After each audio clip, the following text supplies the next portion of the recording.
So I was there in Ahmedabad Indian team के dressing room में. किस पोजीशन पे खेलना स्टार्ट किया? Open. I had to open क्योंकि ओपनिंग वीरेंद्र सहवाग के साथ, वीरू के साथ. तो इसमें फंडा बड़ा सिंपल था कि ओपनर क्यों, क्योंकि ऑस्ट्रेलिया की ये प्रिपरेशन थे. दिस वाज सब कुछ जो हो रहा था वो अलाइन हो रहा था कि ऑस्ट्रेलिया में कौन अच्छा करेगा. New Zealand did not matter to us. Indian team was convinced कि यहाँ पे जो होगा कोई फर्क नहीं पड़ता है, हमें ऑस्ट्रेलिया में अच्छा करना है. हराने की तो सोचते नहीं थे राज उस टाइम पे. अच्छा करना है उसकी डेफिनेशन नहीं थी. क्योंकि उससे पिछले टूर में 3 मैच हुए थे, 3-0 से हम हारे थे. उससे पहले कभी शायद हमने ड्रॉ भी नहीं किया था मैच. ऑस्ट्रेलिया डोमिनेट भी तो करता था उस टाइम पे. They were head and shoulders above the rest. मतलब फर्स्ट सेकंड पे वो थे, बाकी सब थर्ड से शुरू करते थे. They were that team and going to Australia and beating them no chance. मतलब क्या पागल हो गए घर पे जाके. हाँ. तो होने ही नहीं वाला है वो. तो इसलिए अच्छा करना इज मोर देन इनफ.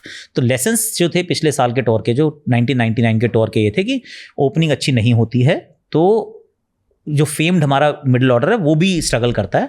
कुकुबुरा का बॉल, नया बॉल तंग ज़्यादा करता है, तो उसके लिए we need a stable opener and Akash could be that guy.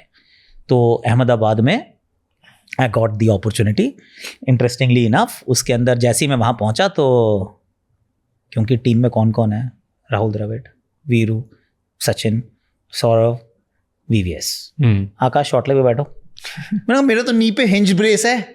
तो वो जॉन रेड कहते वो हो गया, that's it, it's over, that party is over, now you have to sit because who else is going to sit then, because that is one place nobody wants to sit. किसी को बैठना ही नहीं है तो भाई साहब आप ही बैठेंगे. और ऐसा नहीं कि मैं सारी जिंदगी में बैठ के आया हूँ. वहाँ बड़ा अनरिटन रूल है ये कि जो सबसे छोटा बच्चा होगा वहाँ चुपचाप बैठ जाएगा, हेलमेट लगाओ बैठ जाओ. तो पर मेरे तो हिंज ब्रेस है ना, मैं तो नहीं फुल स्क्वाट कर सकता हूँ.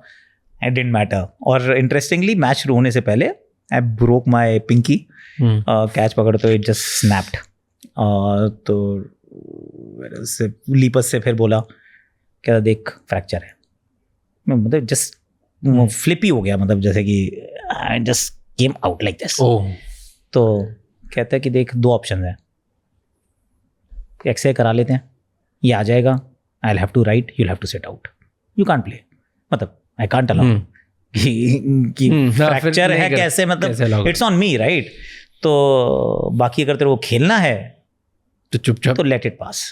इसके ऊपर लगाएंगे एक ब्रेस, उसको करेंगे टेप और तू खेल जा. क्योंकि इसे एवरीबडी न्यू कि यार ये कहाँ से आ रहा है. और अब इस जर्नी में यहाँ पे आके उंगली टूट जाए और नहीं खेले तो कोई बात नहीं हुई. सबको था ना चांस नहीं आएगा दोबारा, तो फिर खत्म नहीं आएगा दोबारा. So then I played. किसी को हमने नहीं बताया कि ये फ्रैक्चर है finger. So got some runs in the first game. उसमें भी इंटरेस्टिंग था कि Viru is a dear friend, पर ही इज एक्सट्रीमली ऑनेस्ट. कहता स्ट्राइक तेरी है आकाश, तू ही लेगा स्ट्राइक. और डैरिल टफी बॉलिंग कर रहा है. जब हम पिछली बार न्यूजीलैंड गए तो उसने पहले ओवर में हर बार विकेट ली थी, तो अब तू स्ट्राइक लेगा. मैंने कहा यार क्या आदमी है यार, ऐसे मत कर. But I took strike. तो मेरे पहली बॉल पे फर्स्ट बॉल सिंगल. मैंने कहा वीरू 5 बॉलें तेरी, ओवर खत्म नहीं हुआ है. अब तू खेल. ओवर तो नहीं खत्म हुआ.